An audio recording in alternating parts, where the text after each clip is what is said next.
เอาสู่พักนี่คอเซนเตอร์คอเซนแตกมันคือมิดแค่บอกเป็นมันตายดับแนวบ่เลยบอกซ้อมพื้นไม่ถอดลูกปืนยัดปากไม่ได้ถอดว้ายกูคือศูนย์คักแท้สมพื้นไม่ได้ถอดมันตายดับแนวมันจะเป็นมันซัวซ้ำนะมาก่อนหลอกคนไทยมาตั้งหลายปอกหลายปีเบิดเงินจังหวะจักรานโทษมาตัวโทษมาดูดเอาเงินอยู่หันจะเป็นมือสู้ซัวคักจะเป็นซุปประเทศมีแต่แนวบอดีคักเด้อคนบอดีกับยูหันซุ่มซัวกับยูหันมารอบกันกับยูหันบ้องการพนันกับยูหันมีแต่แนวบอดีซุ่มพิบบอกจะเป็นมันบักกว่าบุญเซนกับบักบักตาเขสร้างหันสร้างหนีแทนที่ได้สันติสันแตกแม่มึงยังบอกว่าให้ประเทศเฮาหยุดยิงเจ้าของยิงตามยิงเอาล่าสุดนี่ยิงกันทะลักศรีสะเกษนี่ตาย1 บาทเจ็บเนื้อเบิ่งมันยิงกี่ละสูโรงพยาบาลโรงเรียนบ้านประชาชน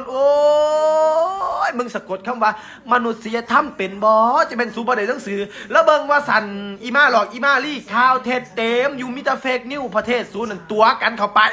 สู้ตัวกันจะไปซุ้มปอบกินสมองสูจะเป็นสู้ตัวกันได้ข้างนอกจะเป็นซุ้มนั่นกับเสียหมากับว่าซัวซ้ำสูสู้ไปกินขี่มาผุนให้มันตายเนี่ยแม่อุลศูนย์แต่ถือว่าจากไหนคือไปซ้อประเทศนั่นไปซ้อประเทศนี่ว่าประเทศไทยเริ่มก่อนประเทศไทยเริ่มก่อนไปซ้อนั่นประเทศนี่ไปเชื่อว่าประเทศไทยเริ่มก่อนกูถามเนี่ยคือจังบักกันบักนักร้องและบักแว่นดาว่าบักปอ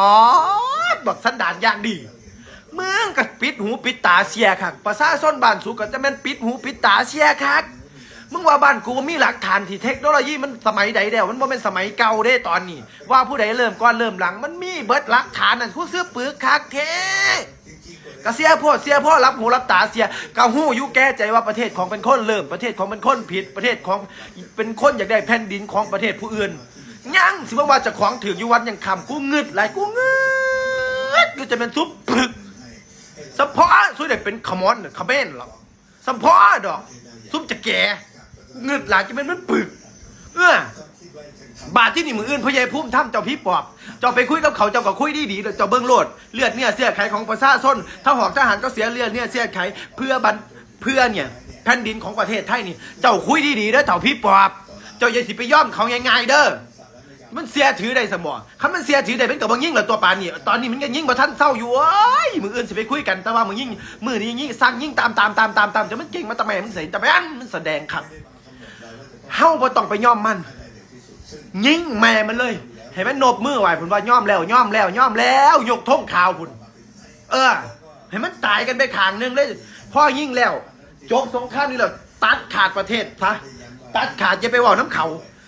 สร้างกำแพงด้านเดินบ่ต้องไปธุรกิจปิดเลยบ่ต้องไปคุยกันบ่มีประเทศนี่ในหัวสมองประเทศเราแตกลูกอีแตกเลย